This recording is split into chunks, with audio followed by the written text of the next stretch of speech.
Modi sir.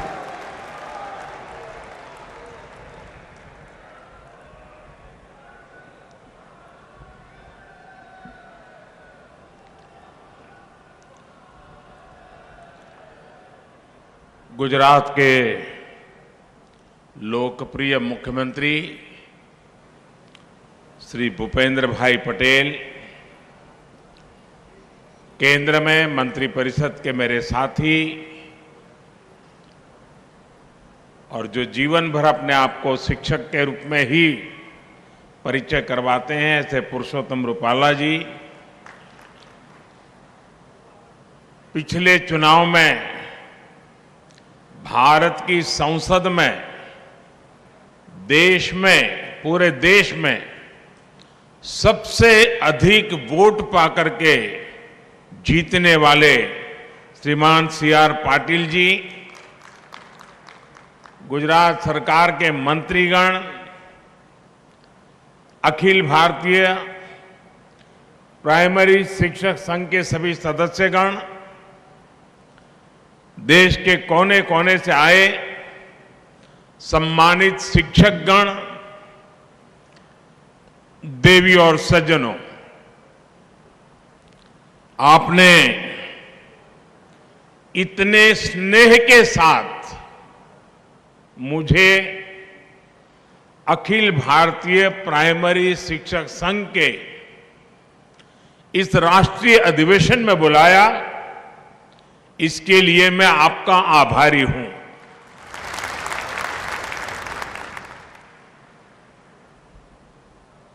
आजादी के अमृत काल में जब भारत विकसित होने के संकल्प के साथ आगे बढ़ रहा है, तो आप सभी शिक्षकों की भूमिका बहुत बड़ी है। गुजरात में रहते हुए मेरा प्राथमिक शिक्षकों के साथ मिलकर के राज्य की पूरी शिक्षा व्यवस्था को बदलने का अनुभव रहा है।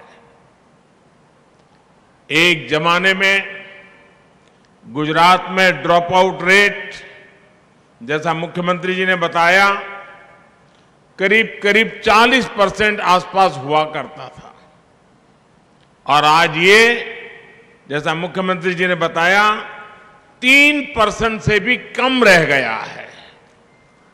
ये गुजरात के शिक्षकों के सहयोग से ही संभव हुआ है।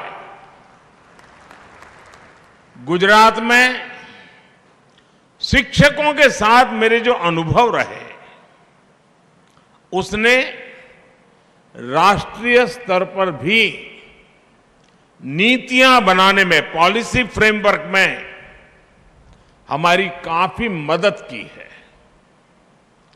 अब जैसे रूपाला जी बता रहे थे, स्कूलों में शौचालय न होने के कारण बड़ी संख्या में बेटियां स्कूल छोड़ देती थी, इसलिए हमने विशेष अभियान चलाकर स्कूलों में बेटियों के लिए अलग शौचालय बनवाए।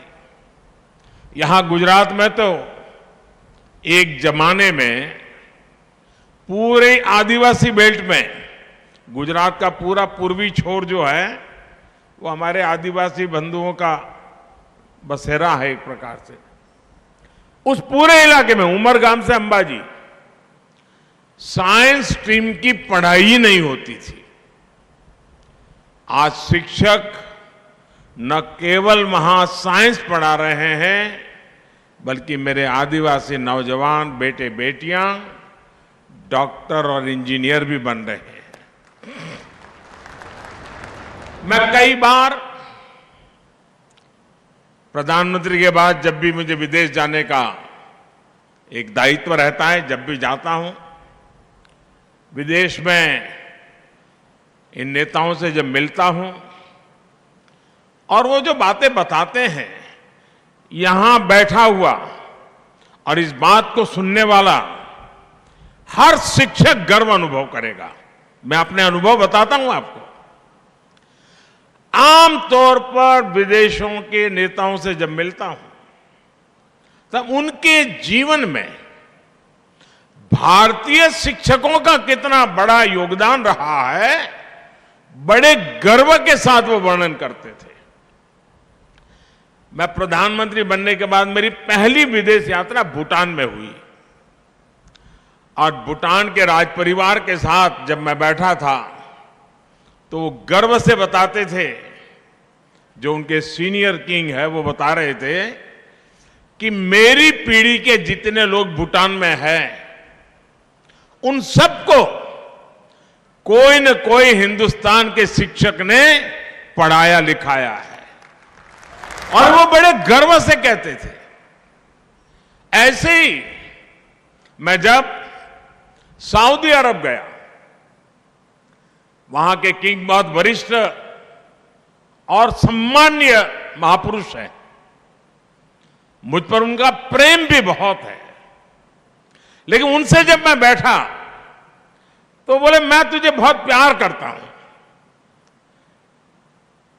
फिर उन्होंने मुझे पूछा क्यों मालूम है? मैंने कहा आप बताइए, ये आपकी कृपा है। उन्होंने कहा देखो भाई, मैं भले राजा हूं, जो भी हूं, लेकिन बचपन में मेरा शिक्षक तुम्हारे देश का था और तुम्हारे गुजरात का था, और उसने मुझे पढ़ाया।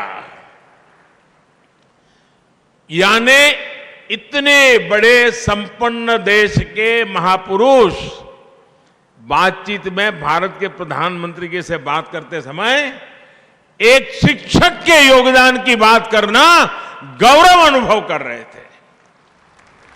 पिछले दिनों कोविड में आप WHO के संबंध में टीवी पर बहुत कुछ देखते होंगे। आप WHO को जो मुखिया है मिस्टर टेड रॉस, उनके कई बार टीवी पर आपने उनके बयान देखे हैं। मेरी उनकी बड़ी अच्छी मित्रता है और वो हमेशा गर्व से कहते थे।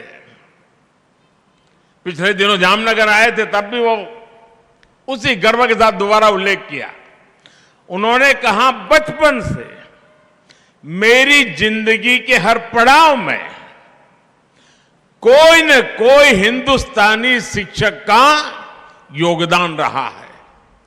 मेरे जीवन को बनाने में भारत के शिक्षक का योगदान रहा है। और फिर तो उन्होंने मुझे ये भी कहा कि मैं आज भारत आया हूं, भारत के शिक्षकों ने मुझे बढ़ाया है, आप मुझे एक भेंट सौगात दे सकते हैं क्या? मैंने कहा क्या? बोले लेकिन आपको देनी पड़ेगी। और भारत की शिक्षा व्यवस्था बदल रही है, शिक्षक बदल रहे हैं, छात्र भी बदल रहे हैं। ऐसे में इन बदलती हुई परिस्थितियों में हम कैसे आगे बढ़े, ये बहुत अहम हो जाता है। जैसे हमने देखा है, पहले के टीचर्स के सामने संसाधनों की कमी, इंफ्रास्ट्रक्चर का अभाव जैसी कई चुनौतियां होती थी, और तब छात्रों की तरफ से कोई खास चुनौती नहीं होती थी। आज टीचर्स के सामने से संसाधन और सुविधाओं की जो कमी थी, वो जो समस्याएं थी, वो धीरे धीरे दूर हो रही है। लेकिन आज की पीढ़ी के बच्चे, छात्र, उनकी जो जिज्ञासा है, उनका जो कौतूहल है, वे मां बाप के साथ साथ टीचर्स के लिए भी एक बहुत बड़ी चुनौती, एक चैलेंज लेकर आया है। ये छात्र आत्मविश्वास से भरे हुए हैं, ये छात्र नीडर हैं, और उनका स्वभाव 8 साल की उम्र का, 9 साल की उम्र का छात्र भी टीचर को चुनौती देता है। वो शिक्षा के पारंपरिक तौर तरीकों से कुछ नई चीजें उससे पूछता है, बात करता है, उनकी जिज्ञासा शिक्षकों की चुनौती देती है और वो पाठ्यक्रम और विषय से बाहर जाकर उनके सवालों को जवाब दे। यहां बैठे हुए वर्तमान टीचर वर्तमान बच्चों से रोज अनुभव करते होंगे, वो ऐसे सवाल लेकर के आते होंगे, आपको भी बड़ा मुश्किल हो जाता होगा। छात्रों के पास इंफॉर्मेशन के अलग अलग स्रोत है, इसने भी शिक्षकों के सामने खुद को अपडेट रखने की चुनौती पेश की है। इस चुनौतियों को एक टीचर कैसे हल करता है, इस पर हमारी शिक्षा व्यवस्था का भविष्य निर्भर करता है। और सबसे अच्छा तरीका यह है कि इन चुनौतियों को पर्सनल और प्रोफेशनल ग्रोथ के अवसर के तौर पर देखा जाए। ये चुनौतियां हमें लर्न, अनलर्न और रीलर्न करने का मौका देती है। इन्हें हल करने का एक तरीका यह है कि शिक्षण के साथ साथ स्वयं को छात्र का गाइड और मेंटर भी बनाएं। आप भी जानते हैं कि गूगल से डेटा मिल सकता है, लेकिन डिसीजन तो खुद ही लेना पड़ता है। एक गुरु ही छात्र को गाइड कर सकता है कि वो अपनी जानकारियों का सही उपयोग कैसे करे। टेक्नोलॉजी से इंफॉर्मेशन मिल सकती है, लेकिन सही दृष्टिकोण तो शिक्षक ही दे सकता है। सिर्फ एक गुरु ही बच्चों को यह समझने में मदद कर सकता है कि कौन सी जानकारी उपयोगी है और कौन सी नहीं है। कोई भी टेक्नोलॉजी किसी विद्यार्थी की पारिवारिक स्थिति को नहीं समझ सकता। एक गुरु ही उसके हालात को समझकर उसे सभी मुश्किलों से बाहर निकलने के लिए प्रेरित कर सकता है। इसी तरह दुनिया की कोई भी टेक्नोलॉजी ये नहीं सिखा सकती कि किसी विषय की गहराई में जाकर उसे कैसे समझे, डीप लर्निंग कैसे करें। जब इंफॉर्मेशन की भरमार हो, इंफॉर्मेशन के पहाड़ खड़े हो जाते हैं, तो छात्रों के लिए ये महत्वपूर्ण हो जाता है कि वो कैसे एक चीज पर अपना ध्यान केंद्रित करें।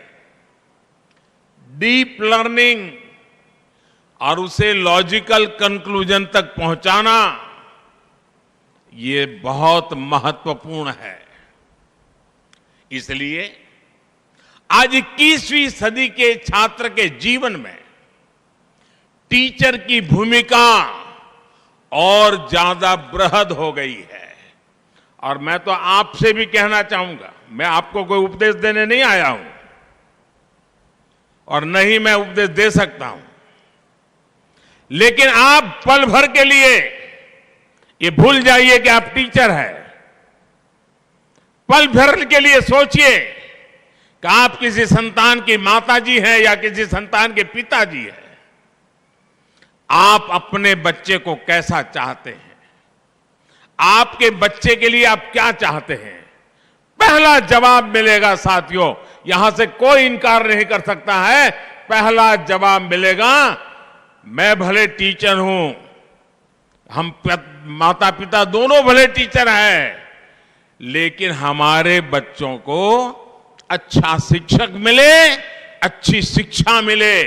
आपके दिल में भी बच्चों के लिए पहली कामना है, आपके बच्चों को अच्छा शिक्षक अच्छी शिक्षा मिले, जो कामना आपके दिल में है वही कामना हिंदुस्तान के कोटि कोटि माता पिता के दिल में भी है। जो आप अपने बच्चों के लिए चाहते हैं वो हिंदुस्तान का हर मां बाप अपने बच्चों के लिए चाहता है और वो आपसे उम्मीद करता है। साथियों, इस बात को हमेशा ध्यान में रखिए कि विद्यार्थी आपसे, आपकी सोच से, आपके रोजमर्रा के व्यवहार से, आपकी बोलचाल से, आपके उठने बैठने के तरीके से वो बहुत कुछ सीखता रहता है।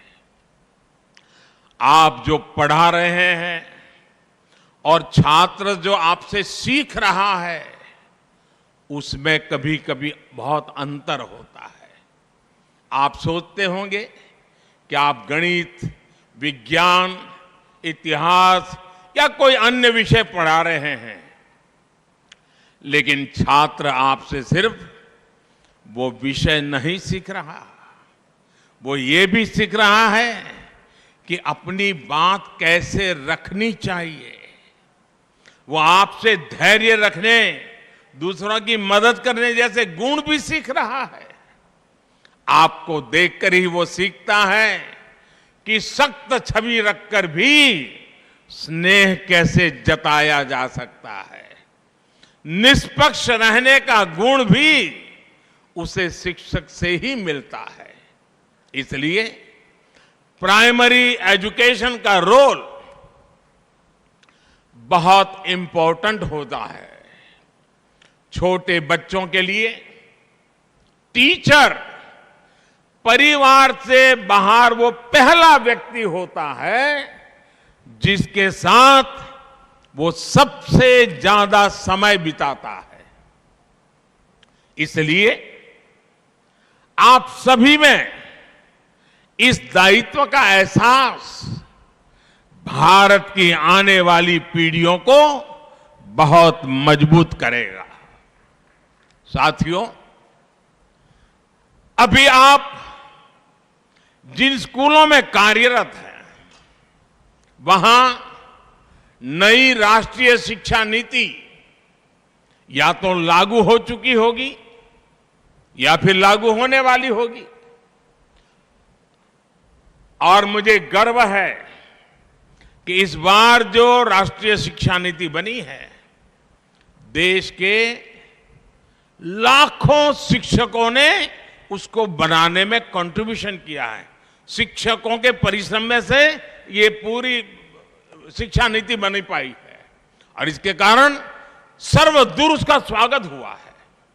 आज भारत 21वीं सदी की आधुनिक आवश्यकताओं के मुताबिक नई व्यवस्थाओं का निर्माण कर रहा है।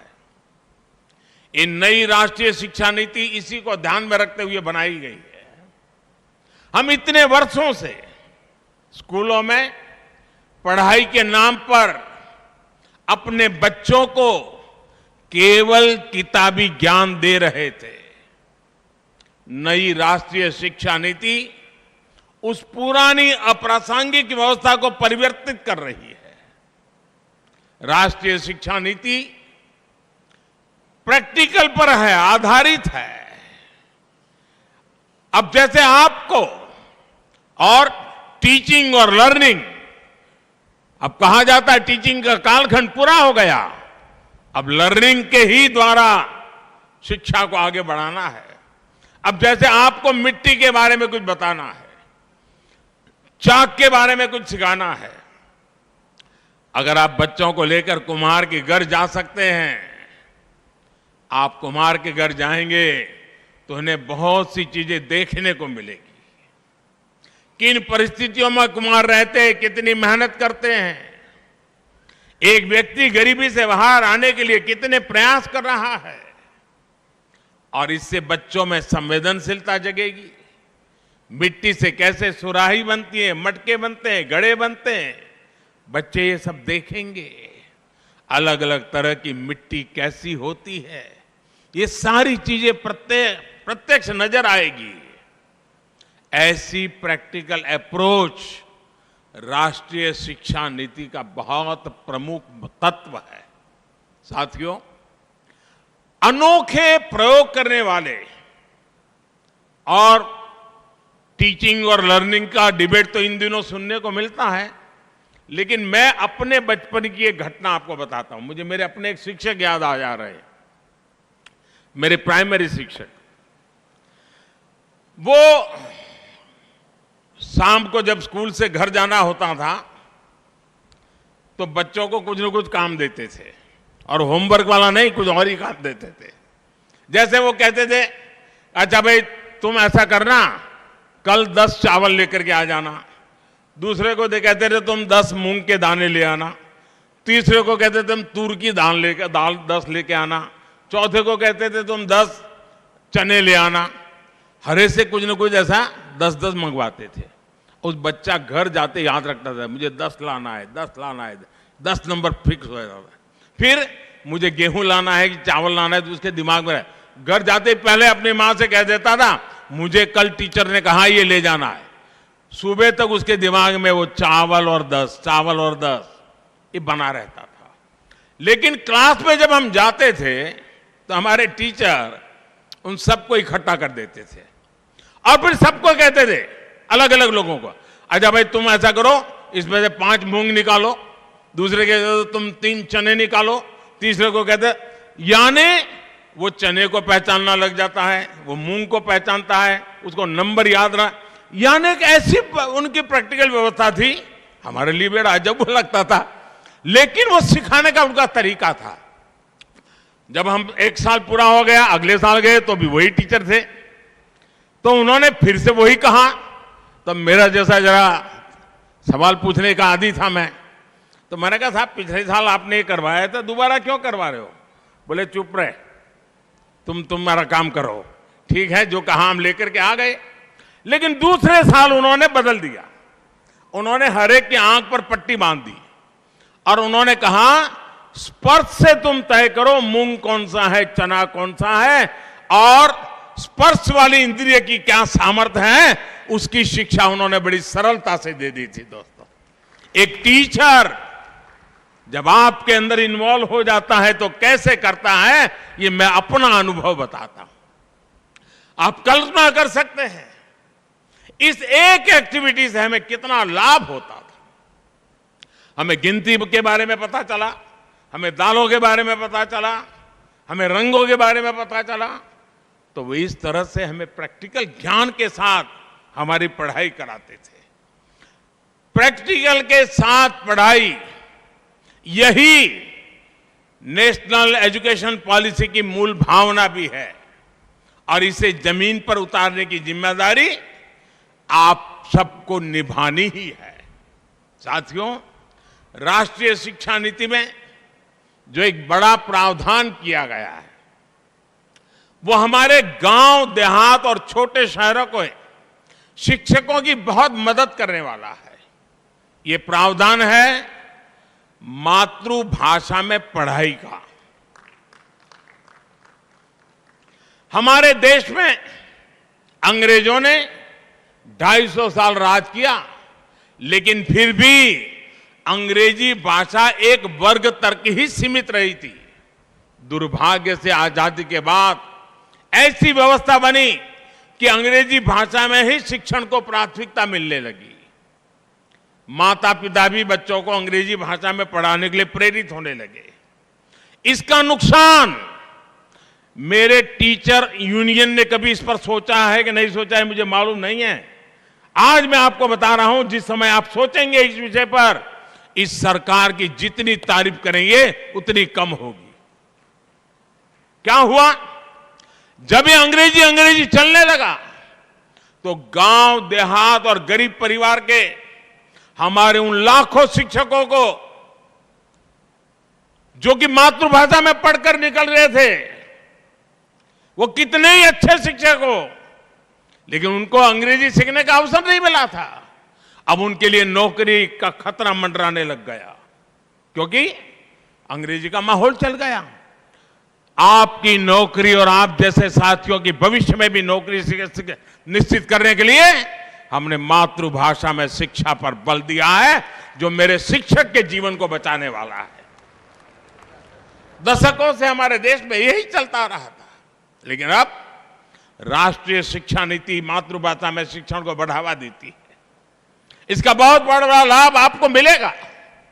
इसका बहुत बड़ा लाभ हमारे गांव से आए हुए, गरीब परिवार से आए हुए युवाओं को मिलेगा, शिक्षकों को मिलेगा। नौकरी के लिए अवसर तैयार हो जाएगी।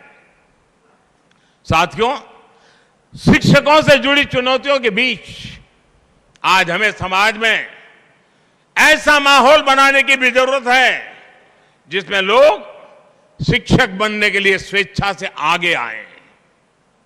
अभी जो स्थितियां हैं उसमें हम देखते हैं कि लोग डॉक्टर बनने की बात करते हैं, इंजीनियर बनने की बात करते हैं, एमबीए करने की बात करते हैं, टेक्नोलॉजी को जानने की बातें करते हैं। ये सारी बातें करते हैं, लेकिन बहुत कम देखने को मिलता है कोई आकर कहे कि मैं शिक्षक बनना चाहता हूं, मैं बच्चों को पढ़ाना चाहता हूं। ये स्थिति किसी भी समाज के लिए एक बहुत बड़ी चुनौती होती है। ये सवाल उठना बहुत आवश्यक है कि हम नौकरी के लिए बच्चों को पढ़ा रहे हैं, तनख्वाह भी मिल रही है, लेकिन क्या हम मन से भी शिक्षक है क्या? हम जीवन भर शिक्षक है क्या? क्या सोते जागते उठते बैठते हमारे मन में ये भावना है कि मुझे देश के आने वाले भविष्य को गढ़ना है, बच्चों को हर रोज कुछ नया सिखाना है? मैं मानता हूं समाज को बनाने में शिक्षकों की बहुत बड़ी भूमिका होती है, लेकिन कई बार कुछ परिस्थितियां देखकर मुझे तकलीफ भी होती है। मैं आप बताऊंगा, आप भी मेरी तकलीफ समझ पाएंगे। मैं कभी कभी, क्योंकि मेरे मन में, जैसे अभी रूपाला जी ने वर्णन किया ना, मैं मुख्यमंत्री बना तो मेरी दो इच्छाएं थी, व्यक्तिगत दो इच्छाएं। एक, बचपन में जो मेरे साथ स्कूल में पढ़ने वाले मेरे दोस्त थे उनको मैं सीएम के घर बुलाऊं, क्योंकि मैं एक परिव्राजक था, मेरा नाता सबसे टूट चुका था, 3 दशक बीच में बीत गए थे, तो मेरा मन कर गया कि उन पुराने दोस्तों को याद करूं। और दूसरी मेरी इच्छा थी कि मेरे सभी टीचर्स को मैं अपने घर बुलाऊं और उनका सम्मान करूं। और मुझे खुशी है कि उस समय जब मैंने मेरे टीचर्स को बुलाया, एक टीचर की उम्र 93 थी। और आपको साथियों गर्व होगा, मैं एक ऐसा विद्यार्थी हूं, आज भी मेरे जितने टीचर जीवित हैं मैं उनके साथ जीवन संपर्क में हूं, आज भी। लेकिन आजकल मैं क्या देख रहा हूं, अगर मैं कहीं कोई शादी का निमंत्रण देने आता है या किसी शादी ब्याह में जाता हूं तो मैं उनको पूछता हूं, वो कितना ही बड़ा आदमी होगा, मैं उसको पूछता हूं, अच्छा भाई तुम्हारी शादी हो रही है, तुम्हारी जिंदगी बड़ा महत्वपूर्ण अवसर है, क्या तुमने अपने किसी टीचर को शादी में निमंत्रण दिया है क्या? 100 में से 90% कोई मुझे कहता नहीं कि मैंने टीचर को बुलाया है। और जब मैं ये सवाल पूछता हूं, लोग इधर उधर देखने लग जाते हैं। अरे तुम्हारी जिंदगी बनाने की जिसने शुरुआत की और तुम जीवन के एक बहुत बड़े पड़ाव की ओर जा रहे हो, और शादी में तुझे तेरा टीचर याद नहीं आया? ये समाज की एक सच्चाई है।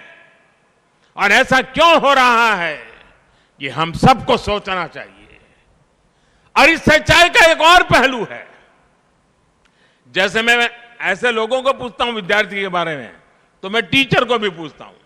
मैं बहुत से शिक्षकों के कार्यक्रम में जाना पसंद करता रहा हूं, बहुत सालों से जाता रहता हूं, तो मैं उनको जरूर मिलता हूं तो पूछता हूं। मैं छोटे छोटे स्कूल के कार्यक्रम में भी जाता हूं और उनके टीचर्स रूम में बैठ करके उनसे पूछता हूं। मैं पूछता हूं, अच्छा बताओ भाई, आप 20 साल से टीचर हो, कोई 25 साल से टीचर हो, कोई 12 साल से टीचर हो, आप मुझे 10 विद्यार्थियों के नाम बताइए, अपने जीवन काल के 10 विद्यार्थियों के नाम बताइए जो आज जीवन में इतनी ऊंचाई को प्राप्त किया है कि आपको गर्व हो रहा है कि वो आपका विद्यार्थी था और उसका जीवन सफल हुआ है। मुझे दुर्भाग्य से कहना है, बहुत सारे टीचर मुझे जवाब नहीं दे पाते हैं कि मैंने 20 साल टीचर तो रहा, हर दिन आया, बच्चे मेरे साथ रहते थे, लेकिन कौन 10 विद्यार्थी अपनी जिंदगी में बना पाए और उसको मुझे याद है कि नहीं, उसको मुझे कुछ समझ रहा है कि नहीं, तो 0 रिजल्ट आ रहा है दोस्तों। यानी डिस्कनेक्ट दोनों तरफ से है, ये विद्यार्थी और टीचर दोनों ही तरफ हो रहा है। और साथियों, ऐसा भी नहीं है कि सब बिखर ही गया है। हमारे खेल के मैदान में आपको स्थितियां बिल्कुल अलग मिलती हैं। हम देखते हैं कोई खिलाड़ी अगर कोई मेडल लेकर के आता है तो सबसे पहले अपने गुरु, अपने कोच को प्रणाम करता है। वो ओलंपिक जीत करके आया होगा, बचपन में जिसने खेल सिखाया होगा, उसके बीच में 15-20 साल का फासला चला गया होगा, फिर भी जब वो मेडल प्राप्त करता है उस गुरु को प्रणाम करता है। गुरु के सम्मान की भावना जीवन पर्यंत उसके मन में रहती है। ऐसा इसलिए होता है क्योंकि गुरु या कोच उस खिलाड़ी पर व्यक्तिगत रूप से फोकस करता है, उसकी जिंदगी के साथ जुड़ करके उसको तैयार करता है, उस पर मेहनत करता है। खेल के मैदान से अलग शिक्षकों की सामान्य दुनिया में हम ऐसा कम ही होता देखते हैं कि कोई विद्यार्थी उन्हें जीवन भर याद कर रहा है, उनके संपर्क में है। ऐसा क्यों होता है, इसके बारे में हमें जरूर सोचना चाहिए। साथियों, समय के साथ विद्यार्थियों और स्कूलों के बीच भी डिस्कनेक्ट बढ़ता जा रहा है। पढ़कर निकलने के बाद बच्चे स्कूल को तब याद करते हैं जब उन्हें कोई फॉर्म भरना होता है और वहां से कोई दाखला लेना होता है। मैं बहुत बार लोगों से पूछता हूं, क्या आपको मालूम है कि आपकी स्कूल का स्थापना दिवस या आपकी स्कूल का जन्मदिन कब होता है? जन्मदिन यानी वो कौन सा दिन था जब आपका स्कूल उस गांव में शुरू हुआ था। और मेरा जो अनुभव रहा है कि बच्चों को या स्कूल की मैनेजमेंट को या टीचर को किसी को पता नहीं होता कि जिस स्कूल में वो नौकरी कर रहे हैं या जिस स्कूल में वो पढ़े थे वो स्कूल कब शुरू हुई थी। ये जानकारी नहीं होती है भाई। स्कूल और स्टूडेंट के बीच डिस्कनेक्ट तो दूर करने के लिए ये परंपरा शुरू की जा सकती है कि हम स्कूलों का जन्मदिन मनाएं और बड़े ठाठ से मनाएं, पूरा गांव मिलकर के मनाए। और इसी बहाने आप उस स्कूल में से पढ़ करके गए सब पुराने लोगों को इकट्ठा कीजिए, पुराने सब टीचर्स को इकट्ठा कीजिए, आप देखिए एक पूरा माहौल बदल जाएगा, अपनत्व की एक नई शुरुआत हो जाएगी। इससे कनेक्ट बनेगा, समाज जुड़ेगा और आपको भी पता चलेगा कि हमारे जो पढ़ाई हुए बच्चे हैं वो आज कहां कहां पहुंचे हैं। आप गर्व की अनुभूति करेंगे। और मैं ये भी देखता हूं कि स्कूलों को पता नहीं होता है कि उनके पढ़ाए बच्चे कहां पर पहुंच गए हैं, कितनी ऊंचाई पर है। कोई किसी कंपनी का सीईओ है, कोई डॉक्टर है, कोई इंजीनियर है, कोई सिविल सर्विसेज में आ गया है, उसके बारे में सब जानते हैं, लेकिन वो जिस स्कूल में पढ़ा है वही स्कूल वाले जानते नहीं है। ये मेरा पक्का विश्वास है कि कोई कितना भी बड़ा व्यक्ति क्यों न हो, किसी भी पद पर क्यों न हो, अगर उसको उसके पुराने स्कूल से निमंत्रण आएगा तो कुछ भी करके खुशी खुशी उस स्कूल जरूर जाएगा। इसलिए हर स्कूल को अपने स्कूल का जन्मदिन अवश्य मनाना चाहिए। साथियों, एक बहुत अहम विषय फिटनेस और स्वास्थ्य का भी है, हाइजीन का भी है। ये सब विषय आपस से जुड़े हुए हैं। बहुत बार मैं देखता हूं कि बच्चों का जीवन इतना शिथिल हो गया है कि पूरा दिन निकल जाता है, कोई शारीरिक एक्टिविटी नहीं होती है, या तो डिजिटली मोबाइल पे बैठा है या टीवी के सामने बैठा है। मैं कभी कभी स्कूलों में जाता था तो बच्चों को पूछता था, अच्छा भाई कितने बच्चे हैं जिनको दिन में 4 बार पसीना होता है, बताइए। बहुत बच्चों को तो मालूम ही नहीं पसीना क्या होता है। बच्चों को पसीना नहीं आता क्योंकि उनको खेलने का कोई रूटीन ही नहीं है। ऐसे में उनका सर्वांगीण विकास कैसे होगा? आप सभी जानते हैं सरकार बच्चों के पोषण पर कितना फोकस कर रही है। सरकार मिड डे मील की व्यवस्था करती है। अगर भावना ये होगी कि किसी तरह खाना पूरी कर देनी है, कागजों में से सब ठीक रहना है, तो पोषण को लेकर चुनौतियां आती रहेगी। मैं उसको दूसरे तरीके से देखता हूं दोस्तों। बजट तो सरकार देती है, लेकिन हम वो देश के लोग हैं जहां पर कोई भी अगर छोटा सा भी अन्न क्षेत्र चलाता है और वहां कोई भी व्यक्ति आता है तो उसको खाना मिल जाता है, समाज उसके प्रति बड़े गर्व से देखता है, बड़ी श्रद्धा से देखता है। आज हम लंगर की बात करें, आज लंगर के प्रति बड़ी श्रद्धा से देखा जाता है। आज हम देखें कोई भंडारा होता है, लोगों को खिलाते हैं, बड़ी श्रद्धा। क्या हमें नहीं लगता है कि हमारी स्कूल में तो रोज भंडारा चल रहा है? उन बच्चों को खिलाने का आनंद, उनके मन को संस्कारित करने का आनंद और एक पवित्र भाव, सिर्फ उसके पेट में कुछ खाना जाता है वो इनफ नहीं है दोस्तों। हमें अनुभूति होनी चाहिए कि देखिए ये पूरा समाज, तुम भूखे न रहो इसके लिए कितना कुछ कर रहा है उन बच्चों के जीवन के साथ। और मैं तो मानता हूं डेली गांव के 2 वरिष्ठ लोगों को बुलाना चाहिए कि आज दोपहर को मिड डे मील में आइए, हमारे बच्चों को परोसिए और आप भी साथ में खाना खाइए। देखिए पूरा माहौल बदल जाएगा। यही मिड डे मील एक बहुत बड़ा संस्कार का कारण बन जाएगा। और उससे बच्चों को कैसे खाना, कितनी स्वच्छता से खाना, कुछ खाना खराब नहीं करना, कुछ फेंकने, सारे संस्कार उसके साथ जुड़ जाएंगे। शिक्षक के तौर पर जब हम खुद उदाहरण प्रस्तुत करते हैं तो उसका परिणाम बहुत शानदार आता है। मुझे याद है एक बार मैं सीएम रहते हुए यहां गुजरात के एक आदिवासी बाहुल जिले के स्कूल में गया था।